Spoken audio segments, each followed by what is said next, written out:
Greetings, Ohio Valley. This is Dan Lima with OSU Extension from Belmont County. And this is Karen Cox from WVU Extension in Ohio County. Thanks for tuning in to Extension Calling, your source for research-based information for the farm, garden, and home.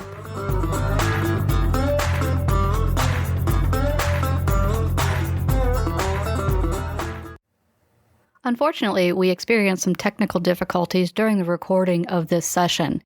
If you're unable to hear some of the garbled speech and would like a written transcript of this show, please don't hesitate to reach out to us. You can reach us through my email, which is Karen, Karen, .cox, COX, @mail, MAIL, .wvu.edu. That's Karen.cox @mail.wvu.edu. How you doing, Karen? I am well. Back for another day, another show. Another day, another show. In today's show, we're actually going to tie in some of the concepts we did last time with a different angle. Last time we did a lot of talking about light and how light affects everything. And light isn't the only thing that plants need to grow for crops to produce good production, good produce. There's the word I want. So there's many different aspects to gardening, and kind of going into the wintertime, we still eat in the wintertime just like cows do and other animals, but there is still produce production going on even in cold climates. That's right. And that's actually one of the misnomers that a lot of consumers have, is that there's no way that this can be a local crop in the middle of the winter. But with high tunnels and greenhouses, it actually can be a local crop. And so I encourage you to continue to visit your local farm outlets so that these local farms can be encouraged to continue producing these winter crops. Yeah. So when we talk about high tunnels, there's just so many different forms of tunnels. Low tunnels, when we say low tunnels, we're talking about something that's usually 2 to 3 feet, sometimes 5 to 6 feet. And then when we're talking high tunnels, we're really going above 10. Right. Something you can stand up in easy. Exactly. Yeah. You're walking into it. Low tunnels, I guess, you might be able to crawl into it, but the idea is you have to lift the material to work inside typically. And in the high tunnels, you can typically walk through. Greenhouses are hard structures.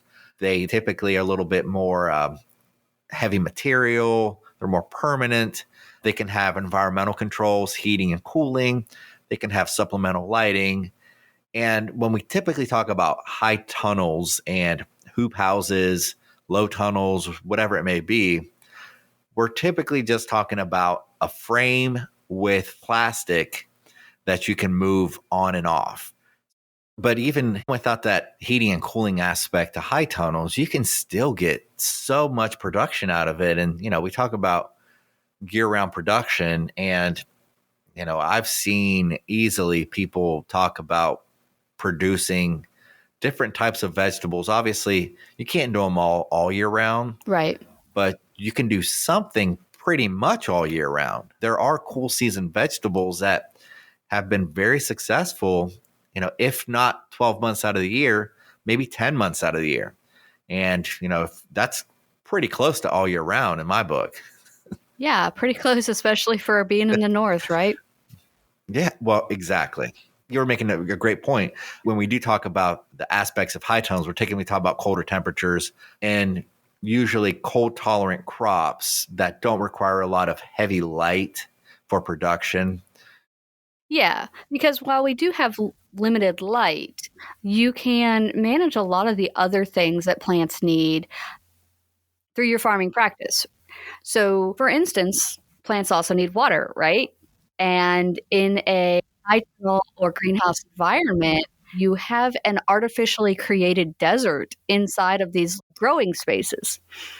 So it's really important when you're putting in a high tunnel to know how the plants are going to get water and to really plan ahead and have a good irrigation system plan to be able to get the right water, but also to fertilize the plants, because you're not going to be fertilizing it like you traditionally would in a large field. So, for instance, if you apply manure in a field, a lot of the salts that are in manure can get leached out by rainfall. But in a high tunnel environment, the ones I find with most electrical conductivity or high saturated salts are ones that use manure regularly, because manure is such a high salt content fertilizer.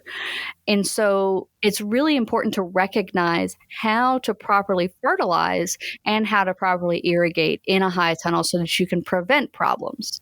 And of course, it all starts with a soil test, right? Yeah, a soil test if you are using it on bare ground, but you can do pots, you can do containers as well. Just kind of there. I've seen various different ways to use high tunnels, but right, if you're going on the ground itself, obviously do the soil test and see where you are. Well, even with a raised bed system, you'll want to do a soil test. And with high tunnel growth, we actually recommend you do a soil test every year. hmm So you're right. Like once you put that cover there, you're not getting rainfall. You're not going to be able to wash things easily from the area. It's hard to do overhead irrigation. And one, you have a cover and it's going to be higher humidity anyway. So the problem is when you get a lot of moisture on plastic, you typically get algae buildup. Plus you have that high moisture content anyway. So you're really kind of relying on drip irrigation. And one of the things that you said, Karen, was nutrients, right? You mentioned manure being high in salts, but a lot of the drip irrigation that we typically use also have a lot of salts built in, because that's how nutrients get carried in water. They're soluble salts. And if you overdo it, you start solidifying your raised bed, possibly the ground around it, because you're not really having leaching and washing of those salts away. And it starts to build up. And just having that high moisture environment, that's just another thing to contend with as far as disease management goes. But yeah, you are faced with different issues in high tunnels versus open ground. Right. And you had mentioned algal growth on the plastic earlier, and that's caused by high humidity. And high humidity often correlates to overwatering or poor drainage in a high tunnel. So when you're looking at installing an irrigation system in your high tunnel, it's really important to understand the drainage of your soil. So doing a percolation test or utilizing web soil survey to learn more about your soil type is really important to get a true understanding of how well that soil drains, because that's going to determine what drip tape you want to use and also how long you're going to water. Because what you don't want is water to collect on top of the soil from your irrigation system. Now, here in West Virginia and in southeastern Ohio, it's kind of bumpy. And so sometimes if there's a slope in your high tunnel, the irrigation system that you're using may provide more water in one section of the high tunnel at the bottom of the hill and less in another. And so you might be overwatering the bottom of the hill and underwatering at the top of the hill. And you can use technology to fix this problem. They have drip tape that actually has restrictions in it to make sure that each emitter releases the same amount of water. And so if you're on a slope, you want to make sure that you get pressure compensated drip tape. Now, that's going to help make sure that the same flow is coming out at the top of the hill and the bottom of the hill. It's more expensive, of course, but you'll be happier in the long run by taking that route, because it's going to make sure that the water is equal through your whole crop and then you don't have issues with too much or too little water. Yeah, and that water is going to be completely up to the owner of the high tunnel, because what you've done is you've put a roof over it. So your crops are going to be completely dependent on that artificial watering system. That one you can't get away from. And if you overdo it, you're going to have a lot more diseases than you normally would in an open situation. Mm-hmm. But if you underdo it, then your crops are going to really suffer. And just to make it a little bit more difficult, is you don't have good evaporation in there unless you really open up the sides and get good ventilation. So depending on what time of year it is, depending on how much the sun's shining, if you get too much humidity in there, you're really going to end up in a situation where the disease pressure is going to be very high, Right. especially those fungal diseases. A lot of insects will also kind of acclimate to the high tunnel. The ones that we see in greenhouses, aphids, thrips, and whiteflies, they can become a problem in high tunnels as well. Oh, for sure. So really, the cultural key to that is just irrigating to the point where you're not causing too much humidity in there. You're not salinifying things too much with the use of nutrients and that dissolved salts in the water system. But it can be a very powerful tool to use to get year-round production. But it takes a lot of management, and it takes a lot of foresight and just attention to how much water you're putting in. The moisture meter, in certain situations, those things are crucial. And this, I would say, is one of those. Oh, yeah. I highly recommend having a moisture meter in a high tunnel. Yeah. What that'll do is that'll just let you know how much water's in the soil, whether you can perceive it or not. Right. Yeah. The most important thing about a moisture meter is that it's telling you how much moisture is where the root zone is. Exactly. So it could be dry on the surface and nice in the root zone, or wet on the surface and dry at the root zone. Yeah. And some of these cool season crops have really deep roots, and then other ones do not. So, it's just something that you have to get used to, understand your crop, and figure out best watering capacity for the system. And drainage is going to be the key here, right? Because if you're trying to do carrots, that's a pretty deep root versus lettuce, more shallow of a root. So you really got to balance how much water you're giving your carrot crop versus your lettuce crop. Right. And also how fast you're giving the water. So if you're giving water really fast, then it's not going to go as deep. So for instance, for your carrot crop, you're going to want to extend your watering period so that the water can go deeper down into the soil instead of just staying in that top surface layer where it's easier for it to push outward. So you have to think about the crop you're growing and combine that with the time that you're going to be irrigating that crop. Yeah, and you have to start understanding the drainage capacity of that area, because that's really going to affect how long you're going to irrigate as well. Because if you don't have really well-drained soils, you might end up over-irrigating very easily.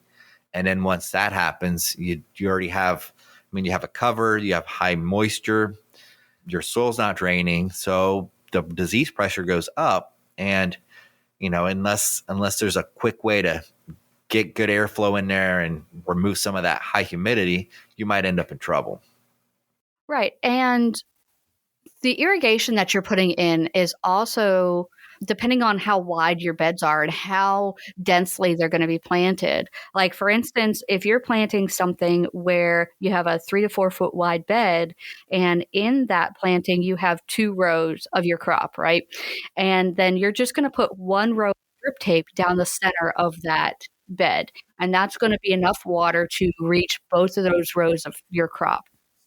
Now, let's say that you want 3 rows of a crop growing in that bed. You want to plant it much more intensely. Say you're growing a lettuce or something like that.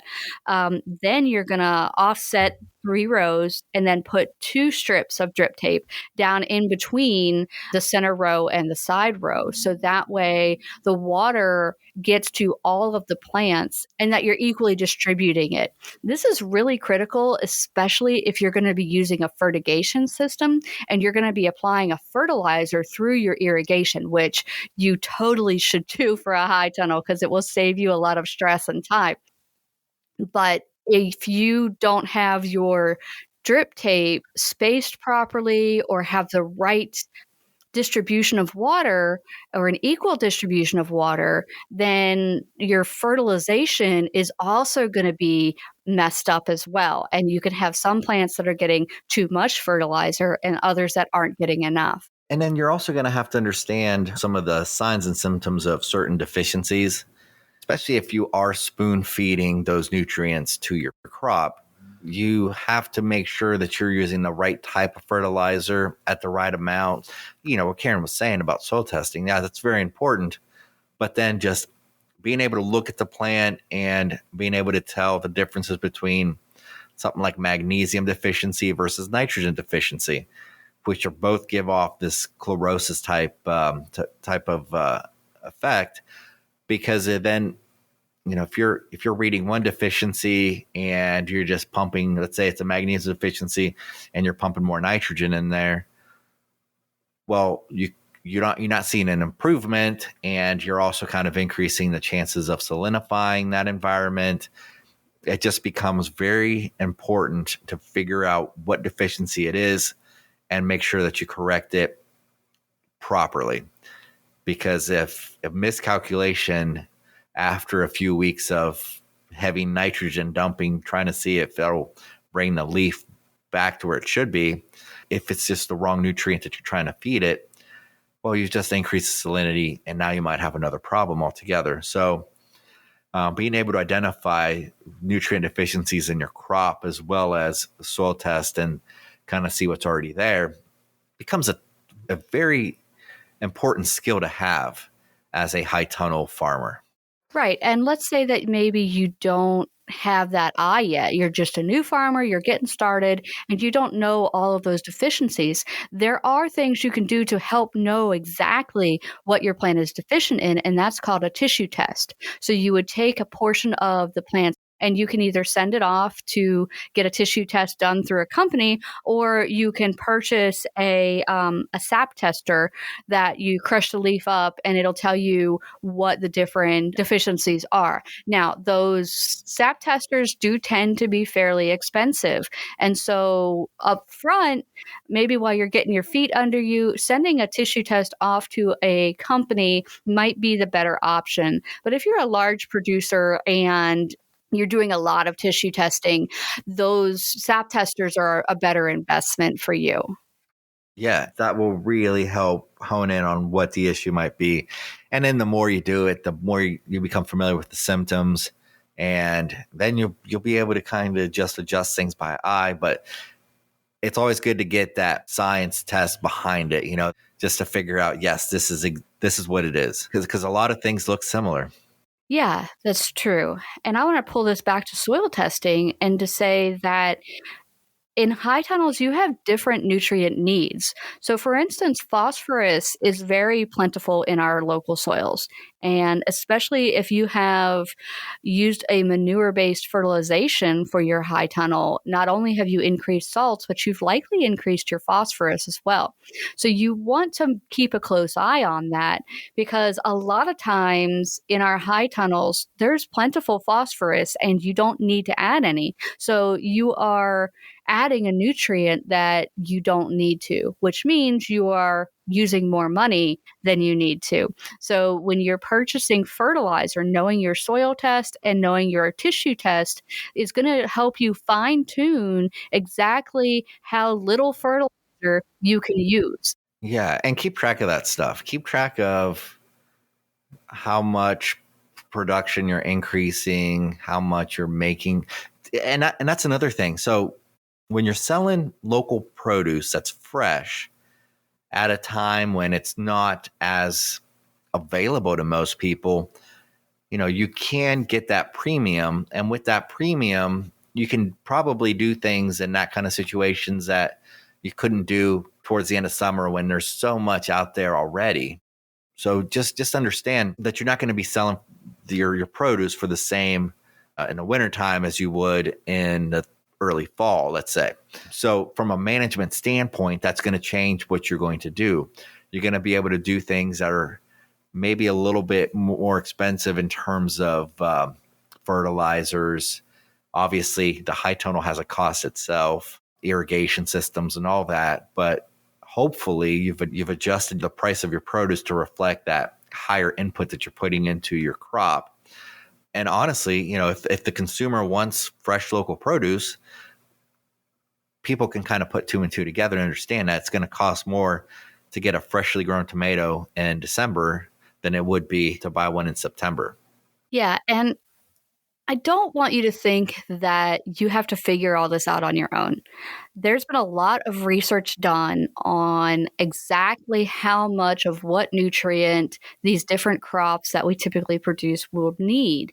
And you can utilize resources like the Mid Atlantic Crop Production Guide, not just to know how many nutrients the plant needs, but also how much water that particular crop needs. And so knowing what you're going to grow can help you not only fertilize properly by using this guidebook, but also can help you design an effective irrigation system.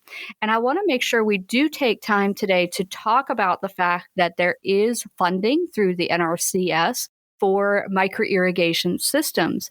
And this is something you definitely should take advantage of, because if you go through the NRCS, you don't have to yourself do all of the computations and calculations and design layout, because they're going to do all that for you. They're going to tell you exactly how much drip tape you should get for how wide your beds are. And you can tell them, I want my beds to be this wide. I'm going to heavy plant because I'm going to do mostly leafy greens. So I want 2 strips of drip tape per bed.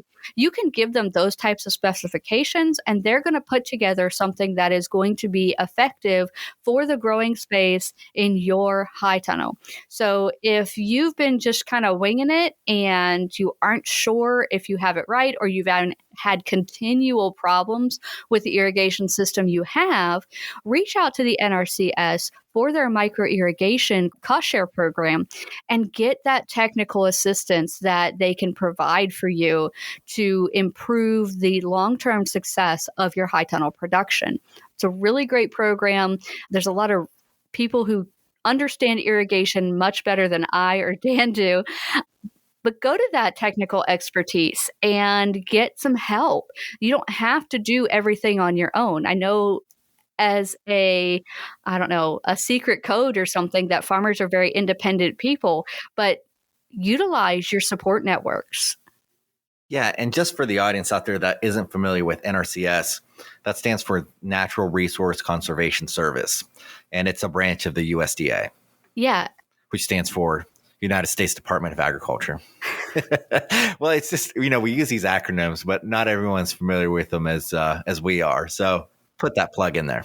Oh, yeah. I went to a training on irrigation, and in the first 5 minutes, there were like 10 acronyms thrown out at me. Like your ADPCU, which is your average daily peak consumptive use, which is based on crop production research. And then your crop development coefficient, which is how much your peak use is versus how much your soil will let go of. And it was just like, okay, really? Can we have a fewer acronyms? I don't think that happens, especially on the federal side. Yeah. That's so true. And this is a federal program that Karen was alluding to with the Natural Resource Conservation Service. And the nice thing is, it being federal, it's kind of similar in all the states. I'm sure there's some differences, but it is with the high tunnels themselves, it's written in the Farm Bill, and I want to say that's where the money comes from. Correct me if I'm wrong, but yeah, with food insecurity, and when the Farm Bill was updated a few years back, that was a part of the plan. And high tunnels and food insecurity just got that money available for off-season food production. Yeah, but you bring up a great point in that it is a federal program, but each region has its own priorities, right? So if you're in the rural West that is grassland management and there's no high tunnels, odds are it's going to be harder to get micro irrigation cost share in a region like that. But if you're in an area that has prioritized high tunnels, then micro irrigation is definitely going to be one of the costs funded. But the way they determine which of the myriad of programs they're going to really fund in your particular region is through different work group meetings. So if your local conservation district has a work group meeting, they're coming out to the local community to say, what's important to you? And if you don't go to that meeting to say, I need irrigation in a high tunnel, then the things that get funded might be pasture management and winter feeding structures. So you have to go to those meetings. If you are a producer of any size, you have to go to those meetings to tell them what's important to you, what needs to be funded. And that is going to influence what your local region's conservation district's priority areas are. And in turn, what gets funded. All right, so we are out of time again. We kind of wandered around for a while today. But thank you for tuning in, and we will catch you next week.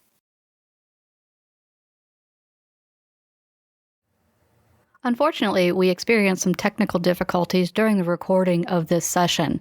If you're unable to hear some of the garbled speech and would like a written transcript of this show, please don't hesitate to reach out to us. You can reach us through my email, which is Karen, Karen, .cox, COX, @mail, MAIL, .wvu.edu. That's Karen.cox @mail.wvu.edu.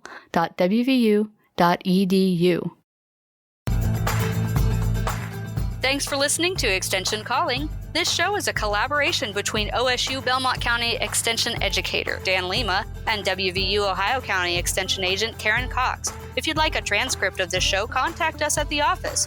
Also, let us know if you enjoy the show by ranking us on your podcast app.